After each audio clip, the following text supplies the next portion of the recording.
All right, here we are, video two of finding relative extrema. There are actually two tests that you need to know in calculus to find relative extrema. And one of them is the first derivative test, which coincides with the work you've done with increasing, decreasing. So here's how we're going to approach it. When you're looking for relative or local minimums, local minimums, we're going to create this process where we're going to find the critical points. Remember, critical points are wherever this first derivative is equal to 0 or undefined. We're going to create a sign chart, which is kind of what we were doing before. And we're going to check for values where the derivative changes from negative to positive. Because if you think about it, if we go from negative to positive, well, that's going to create a dip. That's a minimum. We're going to justify that is by writing a statement that says the function f of x, or whatever the name of the function is, has a relative minimum at x equals whatever the value is, because the derivative changes sign from negative to positive. That's it. To find relative local maximum, we're doing the same thing, finding critical points, creating a sign chart with f prime, and then we're going to check x values to see where f prime goes from positive to negative, because if it's going from positive to negative, well, it's going to create a peak or a hill.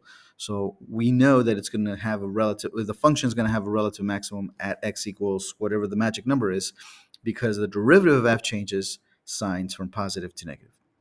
So here's the nice thing. If you understood and built those sign charts for the increasing, decreasing section, then everything is already kind of set up for us to use that process. We're going to do that with number one, and then we're going to do that, with example two, and then we'll do it at example three. So let's do example one. Got to find the critical values. How do I find critical values? By taking the derivative. So f prime is the derivative of negative 1/3 x to the 3, x to the third power. That's going to be negative x squared, plus the derivative of 3/2 x squared. That's going to be 3x, plus the derivative of 10x is 10, and the derivative of 3 is 0. So I have my derivative. That's awesome. But I want to know when this derivative is equal to 0. So I notice that it's a quadratic. Whenever I have a quadratic, that means I could try to factor it. That doesn't mean it's always factorable, but I could try to factor it. I do also notice that there's this negative here, and that's kind of bothering me. So what I'm going to do is I'm going to factor out that negative in order to create this. Do you have to do that? You don't. I just like my x squared term to be positive. It kind of helps me find that factors a little bit faster. So that means I have this negative on the outside. The question is, what does this factor to? This is still the derivative of f. Let's see. Well, I know this is x and x. I know I need two numbers that multiply to give me negative 10, but when I put them together, they have to give me negative 3. I believe that's negative 5 or minus 5 and plus 2. So if I multiply x times x, I get x squared. If I multiply negative 5 times plus 2, I get negative 10. And if I multiply the inside, I get negative 5x. Outside, I get positive 2x. But when I put them together, I get negative 3x. So yes, I think that's it. Great. Have I found the critical points? No. I just found my derivative and wrote it in a way that could help me find the critical points. The critical points, or the critical values, are x equals 5 and x equals negative 2. Those are the only place. I'm going to label them critical values. Those are the only x values that make the derivative equal to 0. And there are no x values that make the derivative undefined. So I think I'm ready to build my sign chart. So when I go to my sign chart, here's my x values. I'm going to go ahead and label the x values that I just found. These x values are special. Why are they special? Because they make the derivative equal to 0.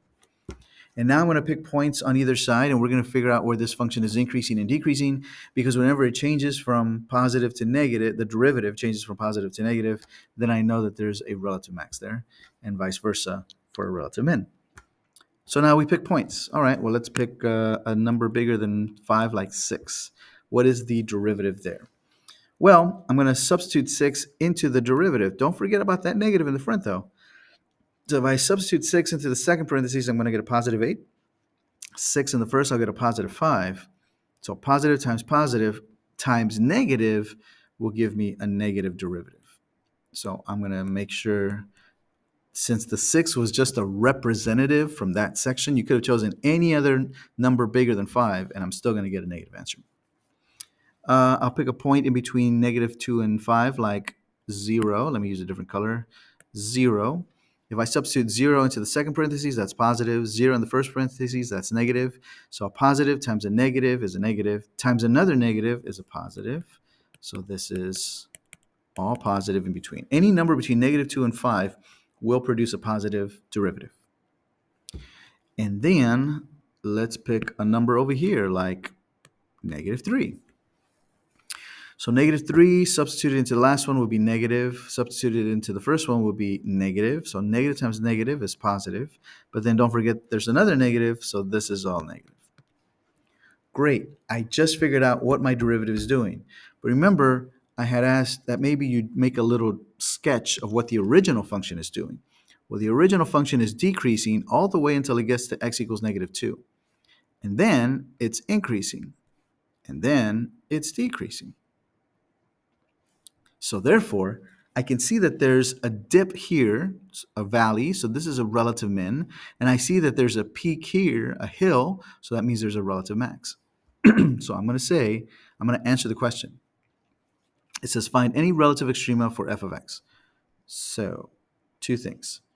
Relative max at x equals 5 is, do I know what the max is? Well, I don't. What we can do is we can substitute the 5 into the original function, and then that's going to give us what that answer is, because that is the relative maximum value. That is the biggest function value, the highest y value, and it occurs at x equals 5. So I'm going to come back to that in a little bit here. So I'm going to leave it blank. The relative max at x equals 5 is blank. Or I could write the relative max is blank at x equals 5, right?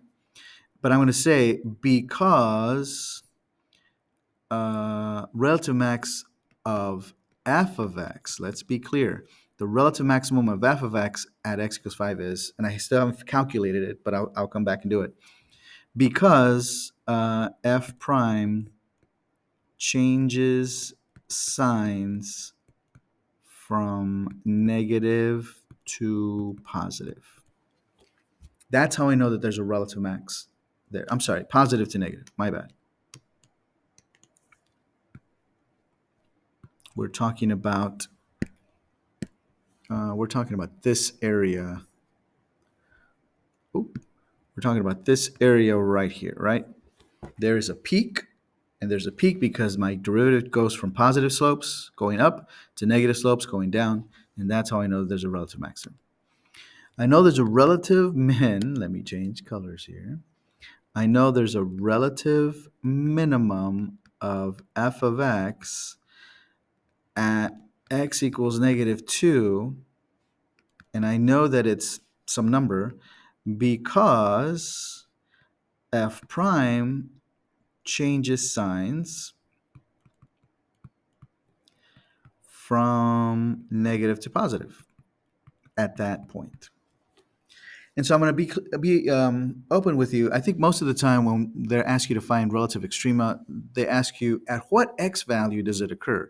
So really, this statement would be everything you needed.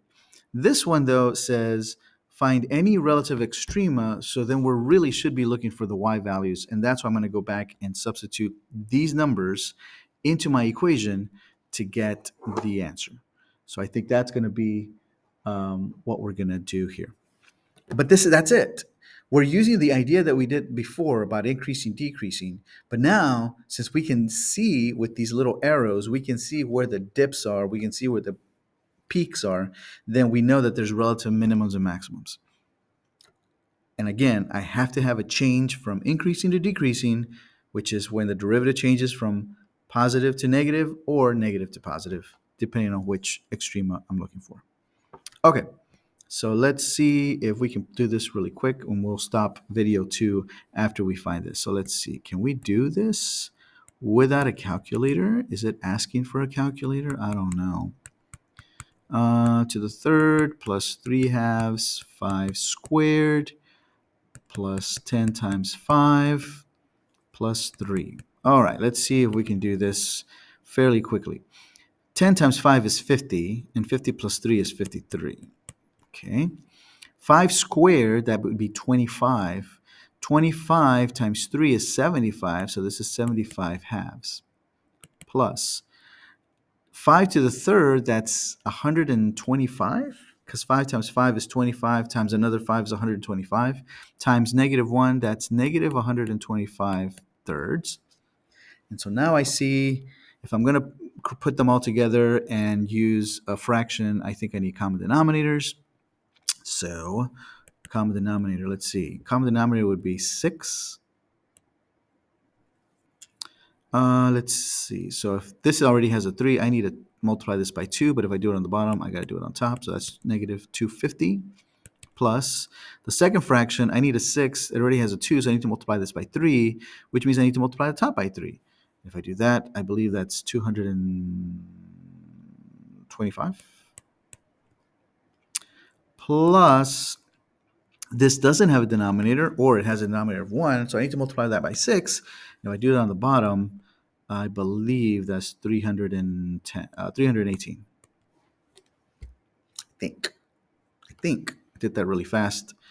But now I can put all these together. See, this is what I'm thinking. They probably wouldn't ask you this because think about the time that it's taking for us to get an answer. I will say this. If you're writing on a free response question, like you can box this and say, that's the answer. That's where the relative, is this a maximum? That's where the relative maximum happens. You don't need to simplify, right? So on a free response, you don't need to simplify. We could have stopped there. But we have time, right? Let's keep going.